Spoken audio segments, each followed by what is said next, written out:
Denver 8 TV, your city, your source.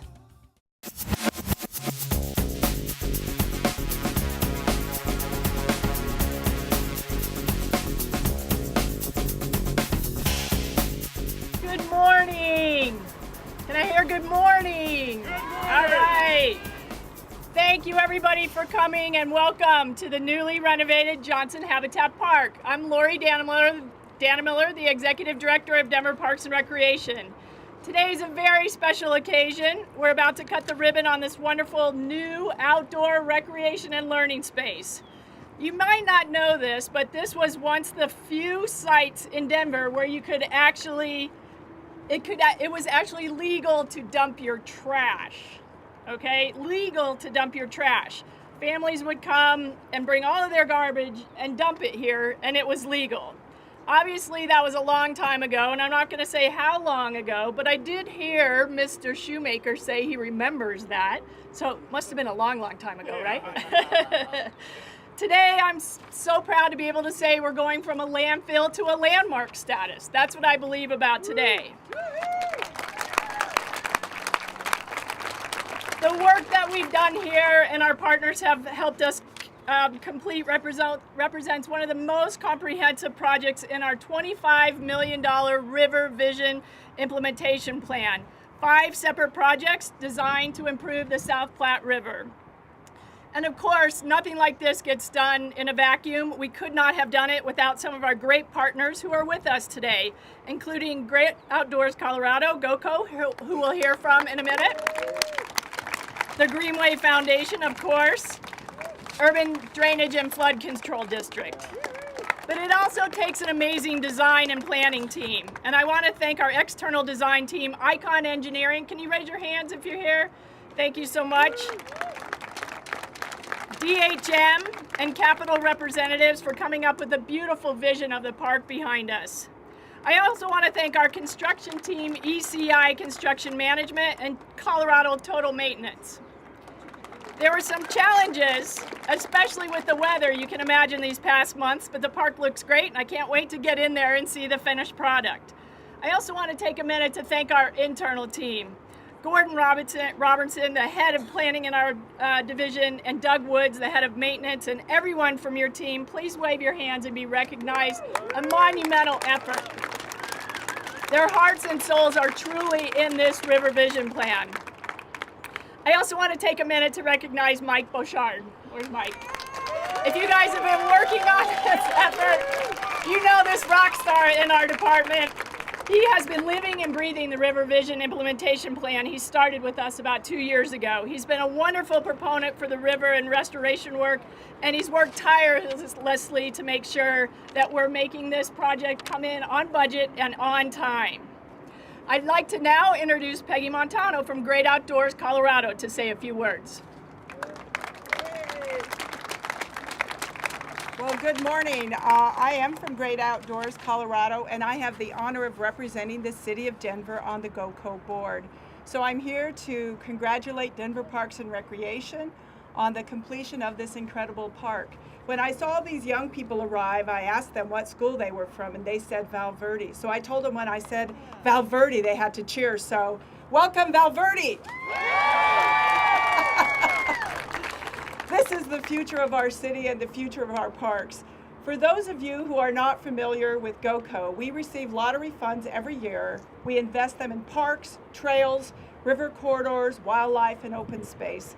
GOCO was created by you, the voters, in 1992, and we have funded more than 4,000 projects in every corner of this state, in all 64 counties, and none better than this one.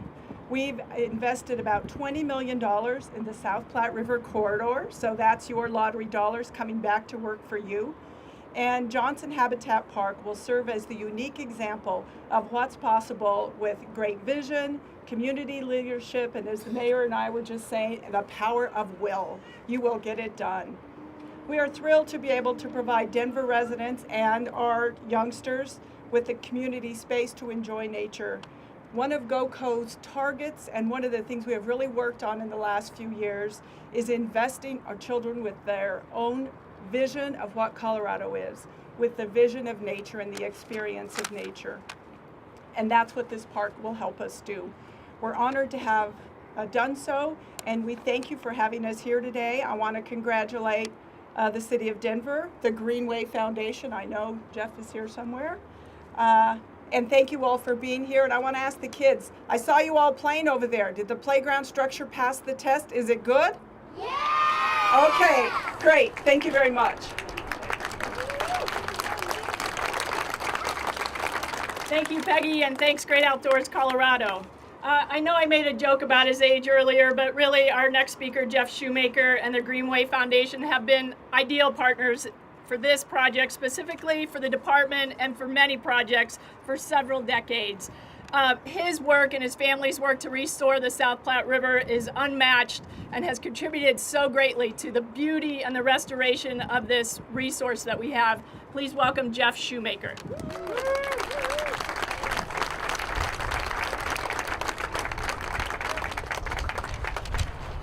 How's everybody doing? Good. We also have the honor of having the Downtown Denver Expeditionary School here today. Let's do a big woohoo! Yes!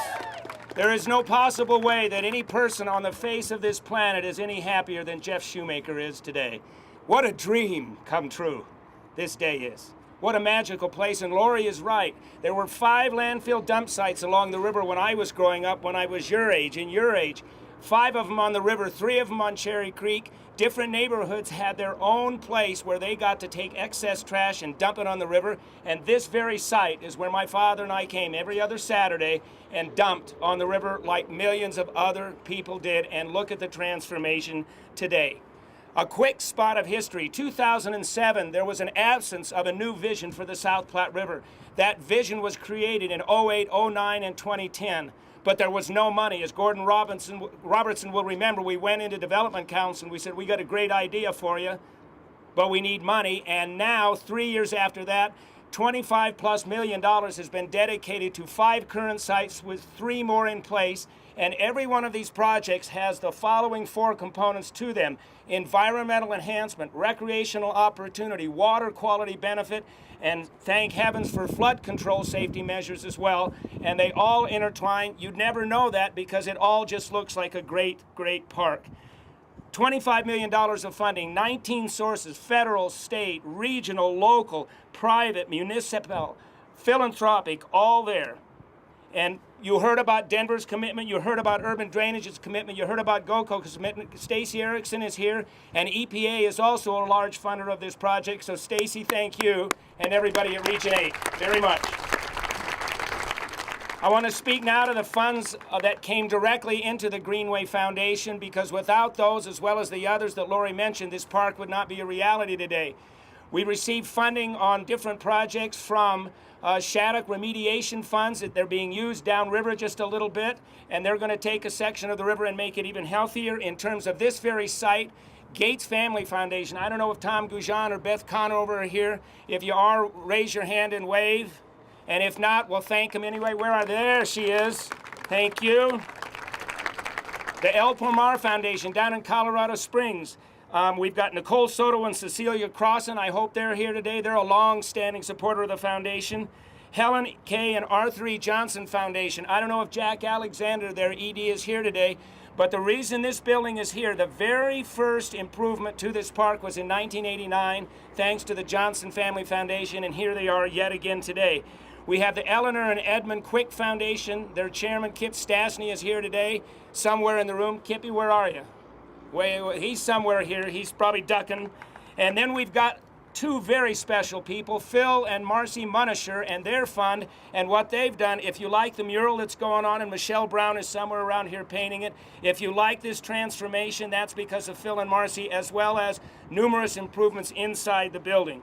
And then we have Denver Trout Unlimited. I'll mention a few names: Todd Fair, Corey Stansbury, Clem Reinhardt, John Aaron, and Aaron Kindle. They all have provided funding. We're honored to be represented by 2 members of our delegation and their staff today from our congressional delegation. Nicole Frazier from Senator Cory Gardner's office is here, and Jen Clanahan from Congresswoman Diana DeGette, and she's here. Thank you, Jen. And you all need to know that all 9 members, in a day and age when we wonder if the concept of public policy versus paralyzed politics can actually exist. Well, they can on the South Platte River. All 9 members of our delegation, 7 in the House, 2 in the Senate, have been and continue to be supportive of this project. I've got several of my board and staff at the Greenway Foundation. I'll ask them to wave their hands. We've got Capitol representatives here, David Howlett and Marge Price, the best government relations team in town. DHM and ICON, you've been thanked. I love you guys. ECI, Ted and Brian, Ian and everybody else. You have to know what a huge lift this project has been, and as they round third or they're approaching the goal line or they're getting near the net or whatever you want, then you get an unprecedented spring rainstorm, but they never quit and they keep moving it on. I have 2 other things to do and then I'll get out of the way. I want to acknowledge a special young man. His name's Jolan Clark. He's the Associate Director of the Greenway Foundation. He and Mark Wilcox and others are some of the original visionaries of this park. And JC, you're the big tall guy with the shades back there. Wave your hand. Lori mentioned our local team. I call it our local Mike and Mike show, Mike Harmer and Mike Bouchard. I want to thank both of you for dogging this project to the end. And I'll finish with this. This project is more than just about a river. Here's what you do. You envision something. You design something. You fund something. You build something. And then you celebrate something. Thank you all very much. You should all be very proud. Kids, this is your park. Thank you. Thank you so much, Jeff. Next up, I'd like to introduce a great champion of the river projects, your lucky District 7, Councilmember Kris Nachbach.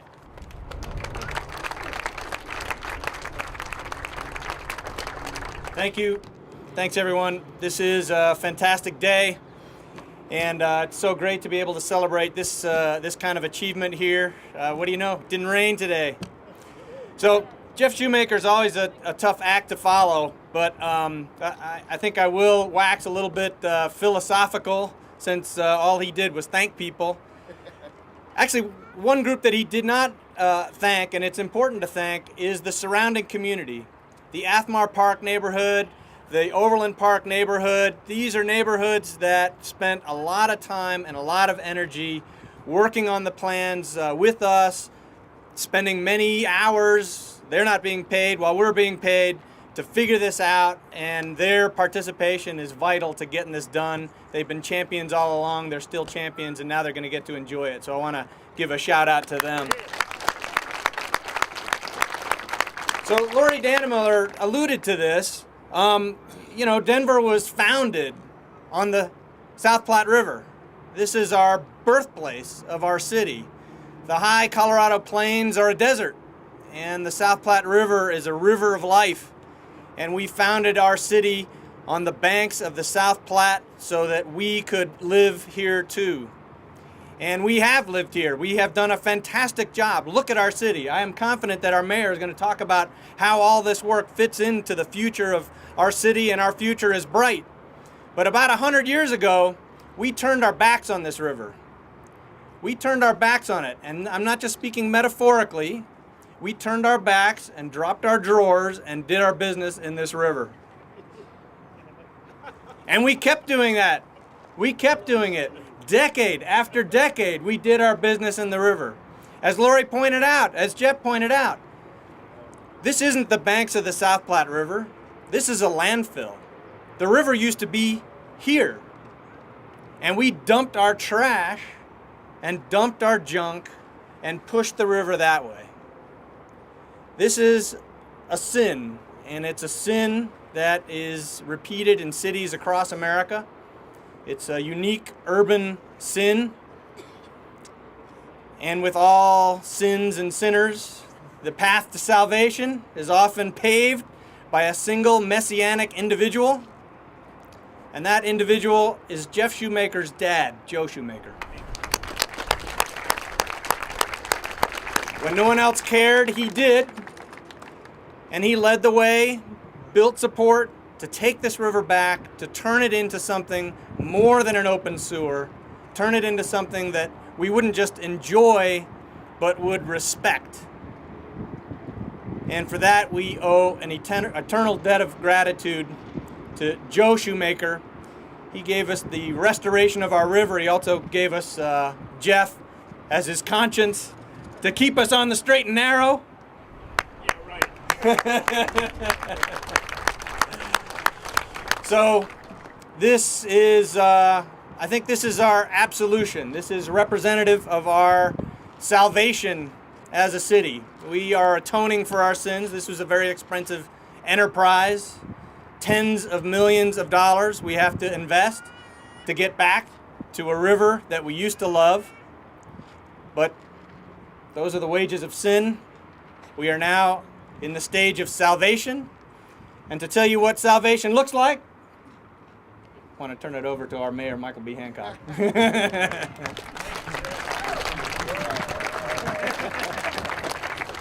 Thank you, Councilman Nevitt. And give, once again, all the planners, designers, and the visionaries a round of applause for making this project possible and getting it done. You know, it does tear you up to think about the history. And as we were listening about the stories of this being a dump site and what used to happen on the banks of the South Platte, Councilman Nevin and I looked at each other and says, who does that? And because we really do borrow such wonderful assets from the future generations who come behind us. Today is a culmination of a tremendous amount of hard work of people who have tremendous vision. Our forefathers who came before us, like Joe Shoemaker and many of the folks who stood with him and imagined things that most people could never see. But today we're beginning to realize, and incrementally, the real power of what a vision is all about, and the real power of people coming together. And just by the listing of the players and the stakeholders that will be involved, you kind of understand what it takes to lift this monumental task up and to accomplish it. So thankfully those days are behind us, and today we are cutting the ribbon on not just a newly renovated park, but a new chapter in our city's rich history. And we get a chance to leave something for these young people in front of me that they will appreciate much more than we got to appreciate. And they're going to have something to pass along to their children someday that will be much better and much greater than they could have ever imagined. You know, our parks and open spaces are one of the things that make us so very special across, compared to other great cities around this nation. And the South Platte is one of our great assets that, quite frankly, we get a chance to really elevate and to create a whole new opportunity. About over a year ago, I stood on these banks of Johnson Habitat Park. And we imagined that we would see a whole new renovated opportunity here. Jeff Shoemaker pulled an old rusted shotgun and handed it to me as a gift. Turns out that was a pretty sweet gift. At first it scared me because it was all rusted and mangled, but it's been cleaned up. And now we'll go into archives as something very special out of the history and the past of this great place. But we also take that shotgun as a relic of our past. And today, with a new playground, a beautiful new learning landscape, outdoor classroom, an awesome fire pit, where we can do permits for educational and outdoor overnight opportunities for young people and other nonprofits and educational programming. Our good friend Spree will be housed right here in the park. They're going to be providing great outdoor educations for Denver area youth. To have this kind of setting in the urban core is an amazing opportunity, and one in which I'm so excited for everyone. This park belongs to the people of Denver and the people of this great region. And what a great gift we get to leave behind them. So whether you're going to be fly fishing or jumping in a tube and floating down the river, someday it's my vision that we will have the ability to sit on that water and float and enjoy dinner, just as I did along the river walk in San Antonio, and listen to a little jazz and really celebrate the rich history of this city and the great asset that we have. Let me finish again by thanking GOCO and all the other partners, Urban Drainage Flood Control District and the EPA. This is $7 million of a $25 million commitment that many of us as stakeholders have made. But I got to tell you, we can't rest. We have a lot of work to do. This river is a huge asset, and one in which it's going to take even more decades to complete. And so I can't tell you anything more powerful than let's continue to do what our forefathers did. And that is not look at this and ask why, but imagine what is not here and ask why not. And go to work and continue to work hard and continue to have great celebrations of ribbon cuttings like we're having today. God bless you all, and thank you so very much for all your hard work.